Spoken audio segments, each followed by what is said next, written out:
అందరికీ నమస్కారం. మీకు నా కథలు నచ్చితే లైక్ చేయండి, షేర్ చేయండి, సబ్స్క్రైబ్ చేసుకోండి. మీ సపోర్ట్ నాకు ప్రోత్సాహాన్ని ఇస్తుంది. నేను ఇంకా మంచి కథలు రాయడానికి ఉత్సాహాన్ని ఇస్తుంది. నమస్తే. కథ పేరు గొర్రెల గుంపు బుద్ధి.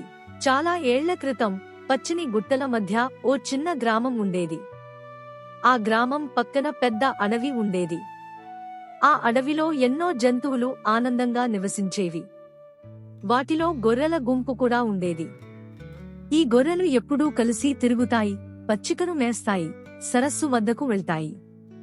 వాటికి ఓ పెద్ద గొర్రె నాయకత్వం వహించేది. అది తెలివైనది, జాగ్రత్తగానూ ఉండేది. ఒకరోజు ఓ చిన్న గొర్రె తన స్నేహితుల మాట వినకుండా ఒంటరిగా అడవిలోకి వెళ్లిపోయింది. పచ్చికను వెతుకుతూ వెళ్లి చాలా దూరం వెళ్లిపోయింది. ఇదే అదనుగా ఒక నల్లని బోరు దాని వెనకాల వచ్చి మృదువైన స్వరంతో చెప్పింది, చిట్టి గొర్రె, నీకు తెలుసా? నువ్వు నిజంగా చాలా ధైర్యవంతం. నేనొక అద్భుతమైన ప్రదేశాన్ని చూశాను. అక్కడ చాలా రుచికరమైన పచ్చిక ఉంటుంది. నాతో రా. చిన్న గొర్రె అమాయకంగా విశ్వసించింది. నిజమా?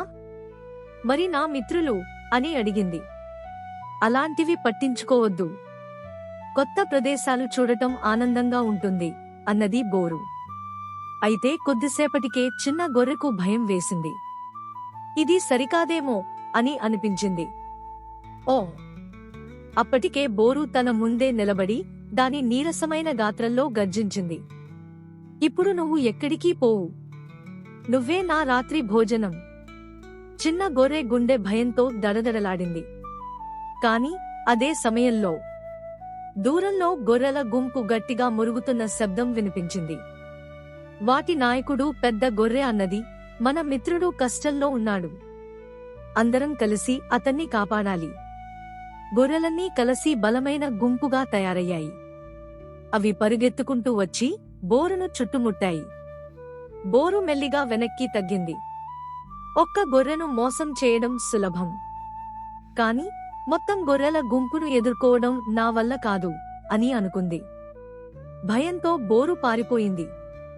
చిన్న గొర్రె సంతోషంగా తన గుంపు దగ్గరకు పరుగెత్తింది.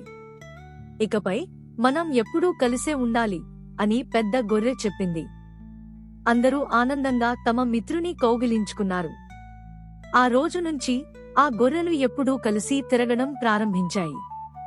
ఒంటరిగా ఉంటే ముప్పు, కలిసుంటే బలం అని వాటికి బాగా అర్థమైంది.